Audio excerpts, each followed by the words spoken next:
Good afternoon, Steve, and thank you for joining us for this video interview. Would you tell a little bit about yourself? Yeah, of course. Obviously, Steve Towers. I'm CEO and co-founder of the BP Group.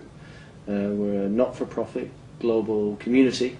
We're about 50,000 members now. We're in our 18th anniversary this year. The point of the BP Group is to exchange next practice around process management, and especially outside in. Okay, that sounds very interesting. What is this outside in about? Okay, I suppose if we put it in a nutshell, outside in is a different category and way of doing business which has really emerged in the last 10 or 12 years, and it involves changing our perspective on the way business is done. Traditionally, as many of us know, we've inherited an industrial age model of doing business. We have functional specialist silos organised by a subdivision of labour. And outside in suggests that by shifting our perspective, and instead of thinking of our businesses almost as factories all the time, we actually put the customer at the centre of everything we do. Hence the expression outside in. We look at the business through the customer's eyes. Okay, that sounds very interesting from the perspective of the customer. Is there some kind of practical method available to actually do this in life? Yeah, I mean, outside in is as much a philosophy as it is a practice, and many organisations who've adopted that shift in perspective will have different names for the methodologies. Within the approach that we advocate, we talk about the Customer Expectation Management Method, CEM method for short, and that's the best practice from some of the world's leading companies in terms of how do you make this shift from industrial information age to that outside-in perspective. And it's a structured approach which takes people very quickly through a set of stages in identifying very clearly who is the customer, what is the successful customer outcome, and how do we then align what we do to actually achieving that successful outcome. And what do these organizations that start applying, for example, same method, gain from it? Okay, I think in the first instance we talk about it's a direct benefit. For many of us who've been involved in process for a long time, we would talk about improvements in efficiency, effectiveness, productivity, throughput, turnaround time, things like that. When we're talking about outside in, the measures of process success are actually what we refer to as the Triple Crown. And the Triple Crown has three aspects to it. One is the ability to simultaneously grow revenues, decrease costs, and enhance service. Now previously, within that sort of industrial age model, those things were thought to be, if you try to reduce cost, you by necessity badly impact service. Whereas when we're going outside in, we use those as measurements of the success of the process. And so process links directly with those things. And of course, as we all know, they're the things why our organisations exist, is to provide a good service, is to grow our own internal revenue so that we can generate profit for our shareholders, or if we're in the public sector, for instance, to be able to provide a very good service at the lowest possible levels of taxation and income, and then at the same time not only control our costs but drive out costs from the point of view of things which aren't directly aligned with customer success may not be necessary. It's just that we might have always thought they were necessary because we always did work that way. So what outside-in approaches, and particularly the CM method does, is allow us to focus very quickly on those things, and within a matter of hours and days be able to identify an implementable action plan, not an action plan that takes 6 or 12 months, but something that can be implemented within sort of weeks and days rather than months and years. Okay. What is the difference then between this same method and outside-in thinking if we think about all the process improvement methods that there are available? There are quite many. Yeah, I think you're probably right. If we went and sort of Googled how many different process methods and approaches there were, we'd find dozens, if not hundreds.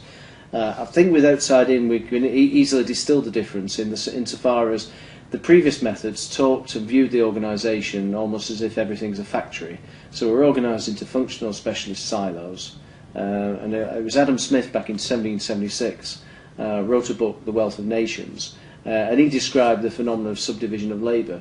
And that's largely underpinned the way we've developed businesses on a global scale ever since.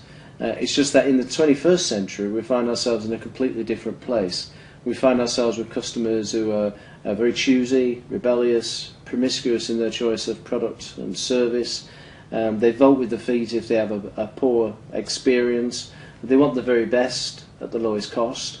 So all those dynamics mean that that shift of just looking at processes from a production mindset, if you like, isn't sufficient anymore. Not that that's bad, it just doesn't go far enough. What outside in is give you that ability to actually reframe process in such a way that you directly connect every single task and activity that we do with the successful customer outcome.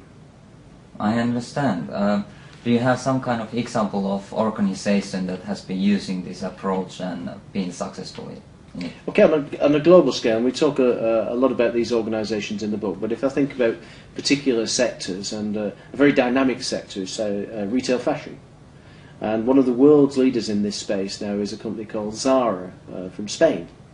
And they made a decision a decade or so ago to shift their focus away from let's just look at our supply chain and production management processes to actually figuring out indeed what is the successful customer outcome, and then accordingly aligning themselves to do that. And the type of shift that you can do is that traditional retail fashion would have a cycle time of, say, 12 to 14 months from concept of a new item of clothing to actually getting it in the store. When we contrast that with Zara's same process, in other words, concept to getting an item in the store that you and I might buy, is now 8 to 10 days. And that's an order of magnitude difference. Now, how on earth can there be such a difference? Well, so much of what we're doing traditionally is no longer required when we look through the lens of the successful customer outcome. We can very much remove, we refer to it as dumb stuff, but it doesn't feel like dumb stuff when you're doing it inside the traditional organisation because you're being measured on efficiency and effectiveness. But in terms of alignment to the successful customer outcome, we can remove a lot of that and have a very clear focus to the delivery. And Zara do that every day, and that's why they're the world's leading fashion retailer. What about all those other organizations that are out there and still haven't started doing it? So what can they do to get moving on with this? Well, the nice thing about outside in, it just doesn't apply to the business to consumer market. It applies across the whole range. If you're doing work, we call work process, and where you're doing process, you can go outside in. So it doesn't really matter whether you're charitable, public sector, private organisation, whatever it is, this works. If you haven't started, our endeavour when we sort of start working with people is to get people to really articulate very clearly who is the customer. Right? And when we say who is the customer, I don't mean what segments you've got, but very clearly who is the customer. And accordingly, once you've thought about that, you have categories of customer, or do you just have the one? And alongside that, what is the respective successful customer outcomes? And that's the first stage within the method. Subsequently, we begin to look at processes from the point of view of how do they contribute to the achievement of that SCO, the successful customer outcome. And in doing that, we have a number of tools and techniques. And in fact, we use some techniques which have been around for 30 or so years now, but applied together will give a phenomenal shift in the effectiveness of a process. Is there some kind of interesting new things going on in this scene, conferences or events or something? Oh yeah, it's I mean, as I mentioned, the BP Group, we've been around since 1992-93, and this year has been our 18th annual conference. We're moving that agenda forward, and we've had events, global events in Florida, in the UK and London, in Sweden, in Australia, and in Bangalore and South Africa. And it's really a celebration and a coming together of the process community. And we've gone through various stages of the community. We've done TQM, BPR, Lean, Six Sigma, you name it, business process improvement, all those different sort of things. To, in the last decade or so, be looking at enterprise BPM and outside in as the main way to help our organisations truly succeed in the 21st century. So there's different ways of accessing directly conferences. We have a whole raft of different websites that we point people at, bpgroup.org, bp2010.com. People can go and directly understand the process of the processes and what outside in is. And in fact, in the book, we talk specifically about many case studies and examples, which are very accessible and easy to understand. Okay, thank you for sharing this with us. Okay, pleasure. Good to be here. Thanks. Thanks.